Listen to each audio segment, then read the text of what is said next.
২৪তম ঢাকা আন্তর্জাতিক চলচ্চিত্র উৎসব, যেটি আপনারা দেখছেন যে ২০২৬ সালে অনুষ্ঠিত হচ্ছে, এটা আসলে একটা ধারাবাহিক ব্যাপার। যেহেতু প্রায় বিগত ৩৩ বছর ধরে এই আয়োজনটা হচ্ছে, তারই ধারাবাহিকতা আমরা চেষ্টা করছি প্রতিবারই এই ধারাবাহিকতাটুকু ধরে রাখার জন্য। এবং এইবারও আমরা মনে করি যে ধরুন ৯১টি দেশ থেকে প্রায় ২৫০টি চলচ্চিত্র দেখানো হবে, ছবি দেখানো হবে, ২৪৫টির মতো।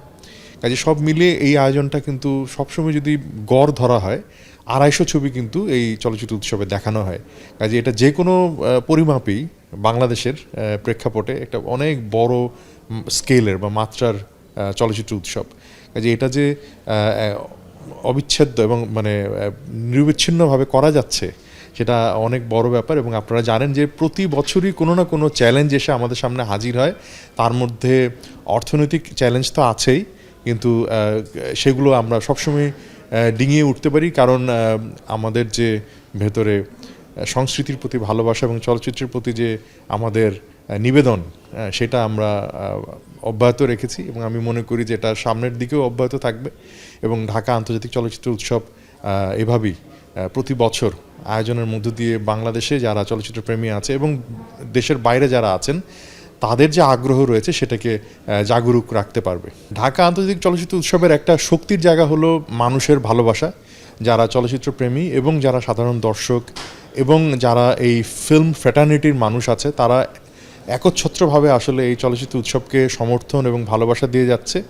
কাজেই অন্যান্য যেই সমস্ত ঘটনা বিচ্ছিন্নভাবে ঘটছে, সেগুলোর ভেতরেও এই উৎসব অনুষ্ঠিত হবে, কারণ এটার শক্তির জায়গাটা আসলে মানুষের ভালোবাসার জায়গাটাই আসলে।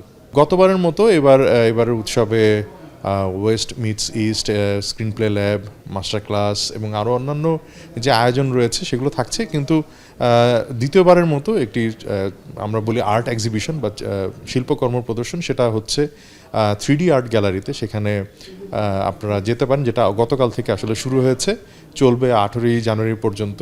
তো এইটা একটা নতুন ধরনের সংযোজন আমরা চেষ্টা করছি, যেন মানুষ এই নানান রকমের শিল্পকলার যে নানা দিক রয়েছে চলচ্চিত্রের পাশাপাশি, সেটাকে যেন তারা সম্পৃক্ত করতে পারে। আর আপনারা জানেন যে নবীনতম শিল্প হিসাবে চলচ্চিত্রের ভেতর শিল্পকর্ম বা চিত্রকর্ম একটা অনেক বড় জায়গা দখল করে থাকে।